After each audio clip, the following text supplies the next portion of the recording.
Good afternoon. House Democrats hope to work closely with Governor Kehoe in the coming months to build Missouri's economy, protect its citizens, and improve their quality of life. But we are disheartened that right out of the gate, the new administration is planning to retreat from its commitment to public education by failing to fully fund K-12 schools. A promise Governor Kehoe made last year when he lobbied to pass SB 727. While the administration is also redirecting $50 million in taxpayer money to directly fund private schools. The governor's budget plans regarding public education are quite frankly incompatible with his economic agenda. A strong public education system starting with early childhood learning and continuing through advanced college degree programs is the foundation on which Missouri's economy is built. If we neglect that foundation, everything it supports is at risk of crumbling. House Democrats will do everything we can to protect and bolster public education at all levels in order to secure the economic benefits that flow from it. There are other areas that the governor outlined in his speech that House Democrats agree are priorities, requiring urgent attention, but we disagree concerning the solutions. All Missourians have a right to feel safe in their homes and communities, and crime prevention is at the forefront for House Democrats. But as long as the governor and his party continue to refuse to do anything about gun violence, their tough on crime talk will never lead to action that actually reduces violent crime. And while we all believe punishments should be appropriate to the offense, what Missourians really want are policies that minimize the number of crimes that occur. Unfortunately, the governor's agenda puts too much emphasis on what happens after a crime is committed, and not enough on preventing that crime from ever taking place. And denying St. Louis taxpayers of control over their local police won't do a thing to reduce crime, as our experience with the state-run Kansas City Police Department has taught us. Tax policy is another area where House Democrats differ with the governor. With his proposal to eliminate the state taxes on capital gains being nothing more than a $300 million giveaway to the wealthy in this state. Instead of making the rich richer, we should provide broad tax relief to struggling Missouri families by eliminating taxes on things like food, diapers, period products, and other necessities. In the coming months, we hope to find common ground with the governor and his party to achieve our shared goal to improve the lives of all Missourians. But House Democrats will not sacrifice the many for the benefit of the few. I'll take questions. What about Amendment 3? You heard him not talk anything about repealing or replacing language, but instead funding pregnancy care centers. Is that something that your caucus can get behind? I'm not going to speak for my entire caucus, but I can say that there's going to be very broad pushback to that. The reason is that crisis pregnancy centers prey on vulnerable women. They use religion to do so, and it does not solve the problem. It's a very disappointing proposal, in my opinion. Do you believe that the governor has the authority to put direct funds into the ESA program? That's a great question, because my understanding is that the reason that we have made these tax credits, essentially, is because it is unconstitutional to directly give money to private school institutions. So my guess is that there is going to be an enormous challenge on that initiative. As the minority party, what strategy do you have to try to challenge some of his agenda items that you would disagree with? It's a great question. We are a super minority, and what that means is that the supermajority party can pass a piece of legislation without a single one of us even touching it. And so the way our party operates in this building is we mount as strong a defense as we can, but we do so by building relationships in this building. I think one of the things that people vastly underestimate about legislators is our ability to work across the aisle. I think the media portrays, no offense, the media portrays sometimes that we're constantly at each other's throats, right? It's right versus left, red versus blue. And I think that our strength as a caucus is our ability to reach across the aisle, to understand our voters and their voters, and try to find consensus. Off of that, I know it's really just developing today, but do you have any understanding on the extent to which the Trump administration's freeze on federal grant funds would impact the state budget process? Can you illustrate any of that impact? I think that we're all kind of learning in real time what some of the consequences of Trump's recent initiatives are. I think that the bottom line for me is that about close to 50% of Missouri's budget comes from federal dollars. So to listen to the governor stand up there today and discuss his budget priorities while ignoring the fact that we may have an enormous hole just blown in our budget by the federal government, I think is very concerning. And I will be interested to see exactly what the repercussions are here in the state. I'm happy to let Betsy Vogel kind of step in and answer a few more of those questions about what the impacts may be. Yeah, I'm Betsy Vogel, ranking minority member on the budget committee. You know, all of our eyes are on that same question. We got the information last night around 10 o'clock that directive had gone out. We're concerned, as well as I know that the State Department's on what exactly that's going to look like for state budget. Guidance has changed. I know the Trump administration has sent out some clarification, but until we see in writing what funding is going to be restricted, what payments are going to get out the door, what nonprofits aren't going to be able to pull down their funding, we're kind of in a limbo. And for constituents, are you hearing, I don't know if any of you are hearing from people who are having issues processing Medicaid payments? Has it gotten that far, or is it just the provider level? I have not heard from any constituents back home. I know that there was some communication that went out that all 50 states were seeing problems processing Medicaid applications or Medicaid payments. I have not been made aware from the department or any constituents that that's happened here in Missouri, but and hopeful that it stays that way.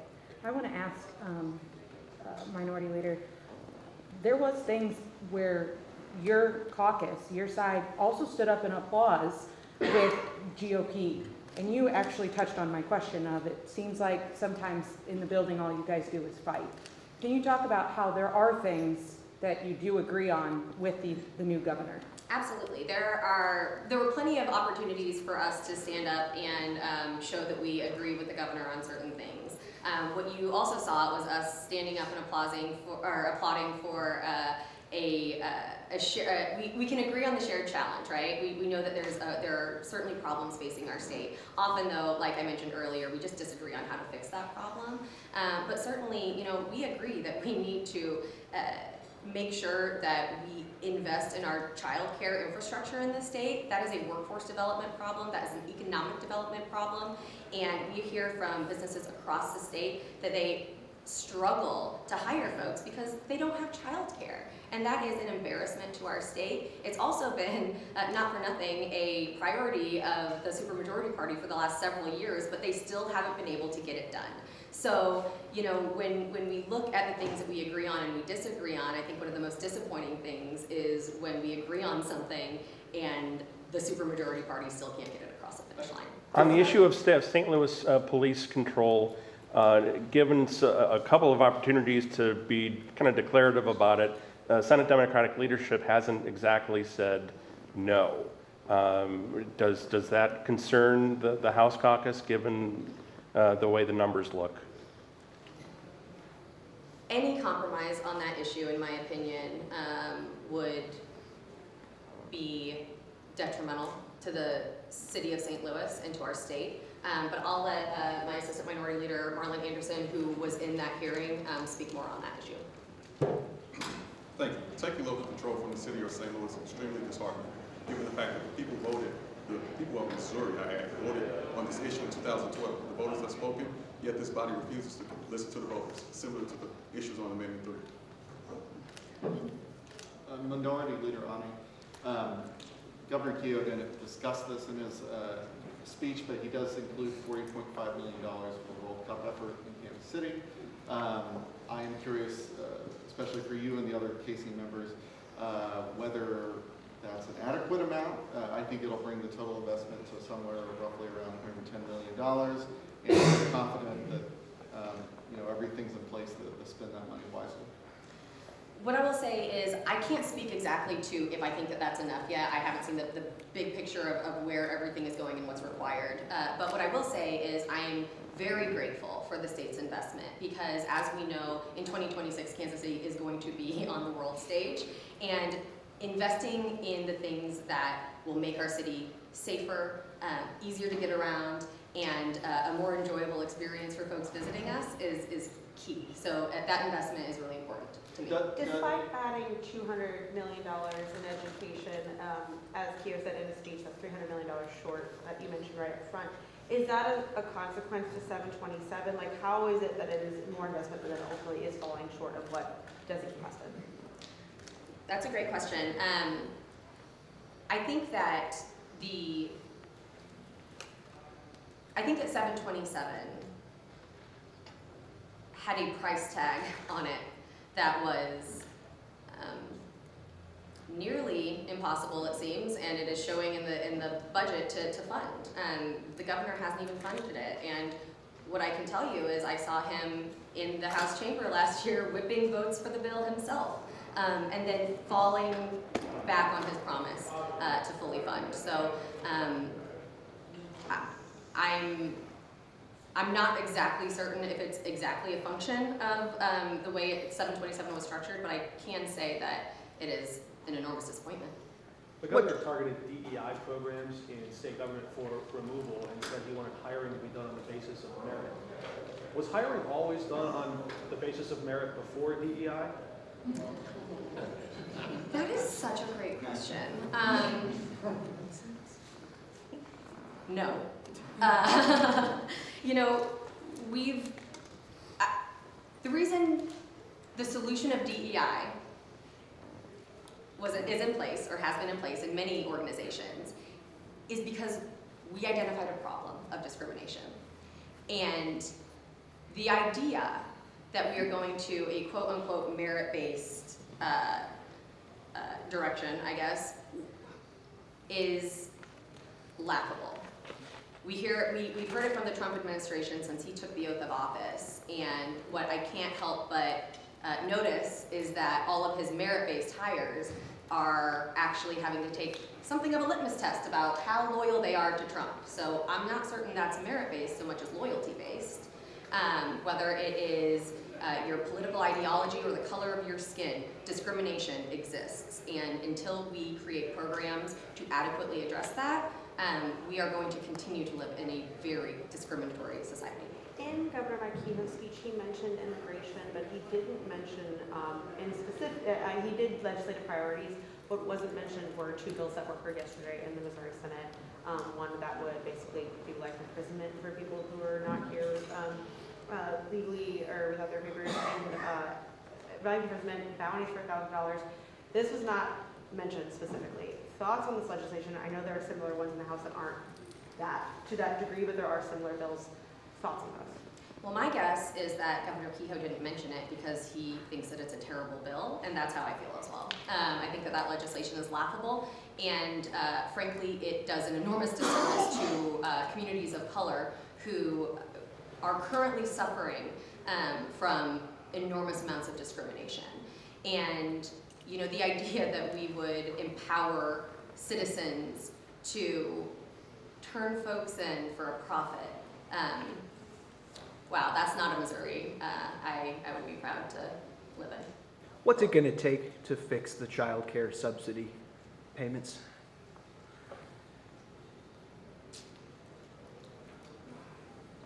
Yeah, I'm gonna give this one to Betsy Vogel. Sorry. Yeah, of all the things that I heard today in the State of the State, that's at the top of the list of things I'm thankful that the governor is leading on. We have had a tough year, and our child care providers have had a tough year, and the state has not been able to get payments out the door timely. I know myself personally, I've had child care facilities back home have to close their doors, children who've been taken out of their foster home because they lost their subsidy spot because that child care provider can no longer afford to take the subsidy spots. So I think it's a really important issue. I'm thankful that the governor decided to name two things today. One, that we were going to make those payments at the beginning of the month, and second, that we're going to reimburse based on attendance, an enrollment, not attendance, something that I know members of this caucus have worked on in years past. And I think it's going to take a governor being willing to hold the department accountable when we weren't able to do that successfully over the course of the last 6 months. Minority Leader, follow up to an earlier question regarding the St. Louis police takeover. Can you and any of your colleagues up there speak to whether or not it's working in KC? Oh, I'd be happy to speak to that as a Kansas resident, and anyone else that wants to chime in, absolutely. But what I'll say is we have not seen a reduction in crime in Kansas City. We have not seen what the governor is promising in St. Louis in Kansas City. So to point to what Kansas City is doing as a pillar of success is laughable. And it's very frustrating because like I said earlier, giving the state control of St. Louis PD denies taxpayers the opportunity to really have local control, to have a say in what's going on in their police department. Anyone else from Kansas City like to weigh in? I want to talk about the plan about state worker increases. I asked the budget director what happens if somebody was hired a year ago, what would happen with their salary being the same? They said yes. They've been there 20 years, they get a 10% increase. I hate to be myopic, but if you were a child abuse investigator who was hired at $44,000 a year ago, your salary would still be $44,000 a year, I believe. I'm still getting information from that. Will that be something that your caucus will try to find Republicans to change, specifically for the children's division? Yeah, you've seen House Democrats lead on that issue for the course of the last at least 4 years that I've been in this building, making sure that we're making investments in our state workforce. We consistently remain 50 out of 50 in what we pay state workers. I was glad that the governor was willing to start the conversation, but to your point, Jason, I think we're continuing to underinvest in very vital services. I know our caucus will be leading the conversation about how do we keep children safe in this state, and we need to do that by investing in the people who are tasked to do so. I know that's been a priority that came up in Speaker Patterson's remarks earlier on in the year, and Cindy O'Loughlin's remarks early, and I think we can unify around making sure that we're making those investments, but the governor's proposal today did not meet the expectations I think our caucus will have in making investments in the state workforce. What effect would it have to tie education funding to test scores? He signaled that the education funding formula could be opened up and tied to performance. I presume that's what he was referring to.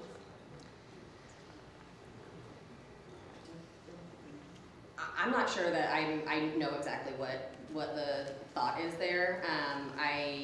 I'll be interested to hear more from him about that proposal, but I'm not exactly sure, so I'm not going to comment. Yeah, what are your comments in general on just Kehoe wanting to look at the foundation formula and messing with it, whatever that may look like? Sorry, would you? Just his proposal that he does want to look at the foundation formula and changing it after 20 years. I didn't see a ton of enthusiasm for that every time I was looking through it, but kind of thoughts on that task. I would say opening up the foundation formula makes us very nervous, but Kathy, would you like to take this one? Hi, I think it's very concerning that when that foundation formula remained flat for year after year after year as inflation was just climbing through the roof, we didn't have a problem with the formula. But now that the formula is starting to work and the student adequacy target is starting to gain in order to get more money into our schools, now we're looking at it because we're worried we can't afford it. So when we think about what kind of impact test scores might have on funding, I can tell you the goal is to reduce the amount of money that's going into education, which I think right now what we need is more money going into education. Minority Leader, the November election, a lot of discussion both statewide and nationwide was about the cost of living increasing. Having said that, there are Republican legislative efforts to provide some sort of tax relief. But the problem is that's going to cost millions, especially considering this upcoming budget year. And a few after that, federal dollars are drying up. So your response to that? Yeah, my response would be that we have a responsibility to our constituents, obviously, to spend their taxpayer dollars wisely. And if we are if this state is going to endeavor on cutting taxes for the wealthiest Missourians while not providing any relief to lower income and middle class Missourians, I think that that's a huge miss. I think that we understand as Democrats that taxes, while nobody loves to pay them, they fund vital services to our communities, to our neighbors.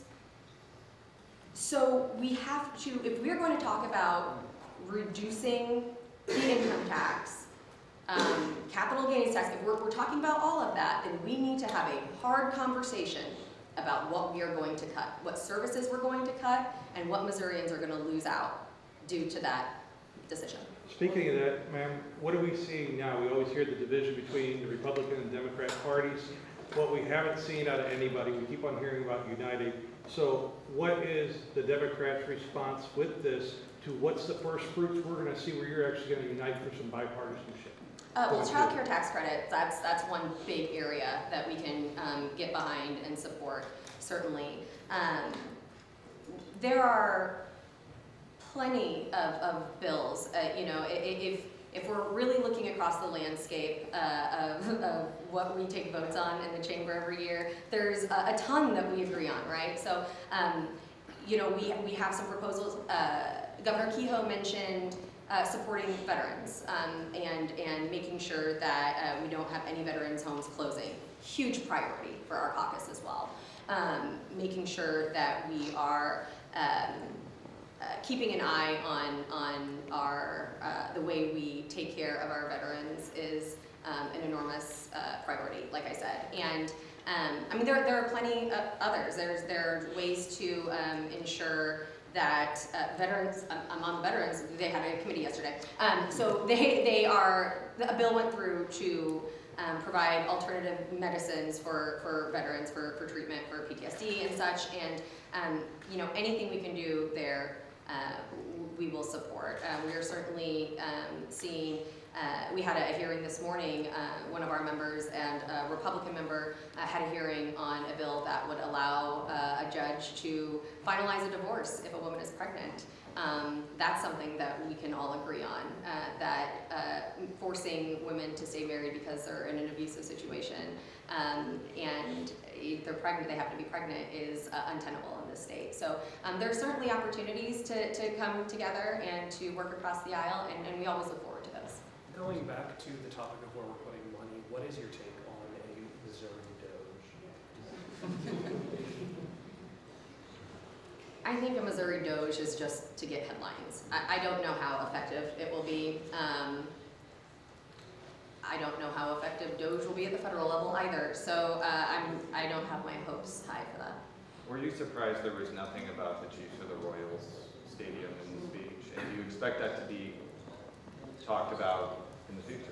I was not surprised it wasn't mentioned, and I think that that's because there are still a lot of ongoing conversations happening in Kansas City around that. I certainly hope it's part of the conversation coming up. I have long been a proponent of the local and state entities working very closely together to find a solution that A, makes sense for taxpayers, but B, makes sense for the economic development opportunities that our professional sports team bring the region and the state.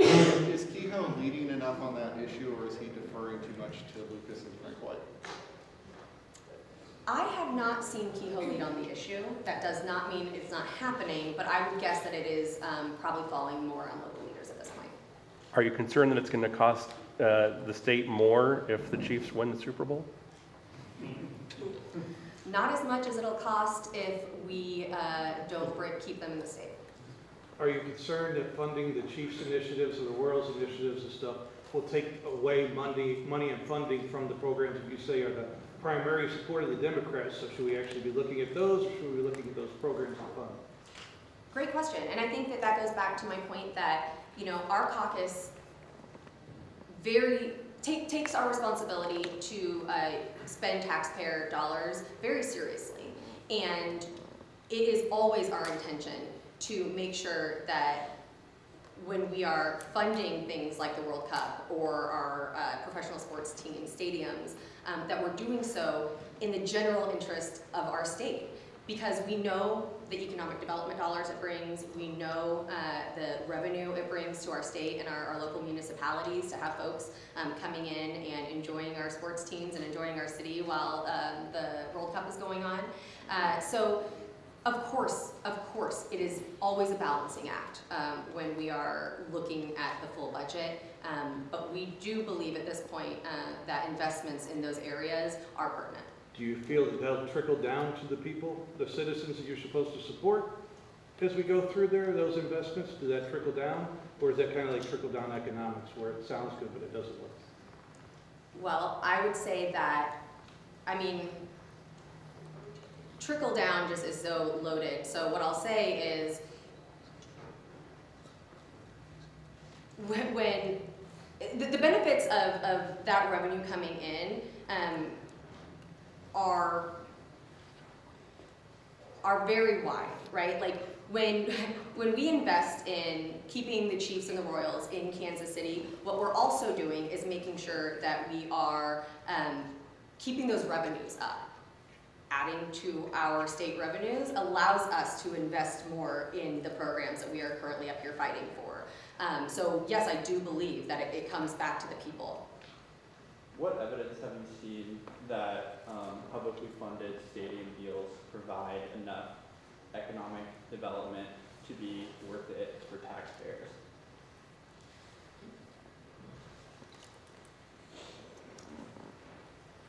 I don't know actually that I have something specific to point to. I know I've seen some numbers and some, because obviously this is not the first time this conversation has happened in our state, certainly not in our country, right? This happens all the time with our professional sports teams. And again, it is a balance, of course, of what we're spending and what we receive in return.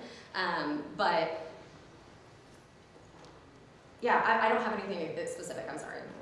Because I've just read studies that compare these stadium deals from a purely economic development perspective to putting in a big Walmart as far as what it gives back to the community, completely separate from the we want sports teams and what that adds and like what the World Cup adds. But I was just wondering if there's any other cities or something where you've seen that. I can't think of one thing that, like, an exact example, Yeah. but what I will say is you really can't put a price tag on Taylor Swift and Travis Kelce running around your town.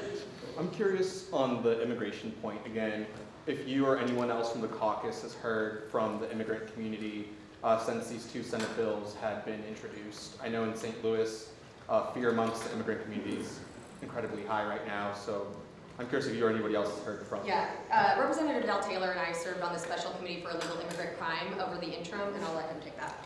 Yeah, it was sad that it was brought this way to the House as a special immigrant committee, committee. But we did take hearings, 4 corners of the state, and we were very successful in hearing from both sides of citizens across the state. What we did hear is that the immigrants are a vital component to our community. They are working in our fields, they're working in our healthcare, they're working in our restaurants, they're working all over the place, so we desperately need them. We did hear some discussion about illegal immigration, but they failed to really bring forward true statistics that immigrants committed any more crime than naturalized citizens. So I think we did a very good job of debunking a lot of that discussion.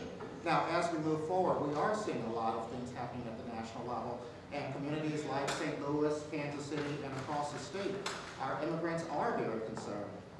The legal immigrants, the immigrants that are actually here legally, the immigrants that are here on visa programs, they're concerned. They are very concerned about this, and we as a party are sharing their concerns. So I've continued dialogues with the folks in St. Louis, with our International Institute. We unfortunately got a report published that did not necessarily reflect both sides of what was going on, but we are trying to move forward with evaluating legislation and what things we can do at the state level to, at the very least, inform folks of the importance of our immigrants, the demographic impact that they have, and the impact that they have economically. Does the party foresee pushing any legislation forward to counteract some of the pieces of legislation we've seen in this building? I've had some discussions. I know that there have been a number of discussions about not necessarily legislation, but just fundamentally just education. Education around the visa processes, education around new and V visas that our immigrants are eligible for. So we definitely want to see some better education that's available. There are some bills, there are some recommendations. I don't know that I've seen many of them being filed just yet, but we still have time for those. Sir, if an illegal immigrant does commit a crime, should there be extra penalties associated with that?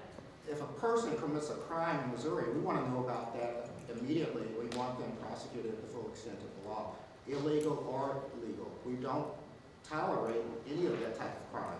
If an illegal person commits a crime, they should be prosecuted, and if they're not here legally, then maybe they should be deported. But fundamentally, it starts with, we don't support any crime, no crime in Missouri. We do want Missouri to be a safe place for Missourians, a safe place for our visitors to Missouri, other people that are coming to Missouri. We want everyone to be safe. So does that mean you're against illegal immigration then, sir? You said you don't support a crime, so illegal immigration in the U.S. Constitution would be a crime. I would say that I don't support crime. Now, the immigration is really a federal issue that we here in Missouri kind of inherit and we have to adhere to. But we don't support any crime. But back to my question about the crime, since we know illegal entry into the United States is a crime. You said you don't support crime, so do you support illegal entry into the United States, or are you against it? I am against crime. Individuals that come here seeking asylum, I think we have a process for them. We have a process for them to come to seek asylum, get their court dates, and wait for that. That wasn't the question, sir. The best I can answer for you is that I don't support any crime. Could I get your thoughts on what the governor had to say about alternatives to abortion? $4 million to fund crisis pregnancy centers is ridiculous in my opinion. We have been throwing money at these organizations for years as a state, and what we know is they are not effective in preventing the need for abortion, and frankly, they often weaponize religion. And I think that those issues in and of themselves make the plan to invest in these organizations very frustrating from our point of view. I think that, what we should be doing in Missouri is investing in, not only we should uphold the will of the voters by not messing with Amendment 3 in any way, shape, or form because the voters spoke, but we should also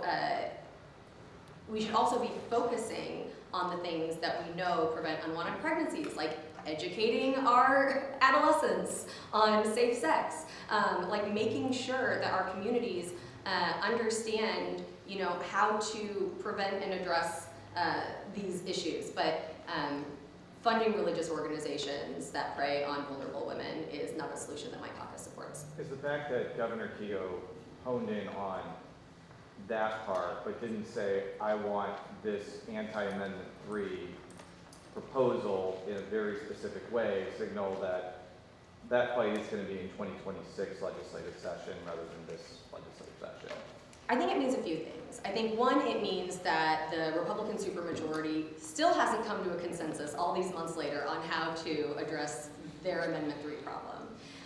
But I think that the other thing to note is, I do believe that there is some strategy to kick the can down the road to next year, because next year is an election year. And what better for the supermajority party to win re-election than to do so by claiming to fight for abortion, or against abortion. All right, I think we're done. Thanks so much. Sorry.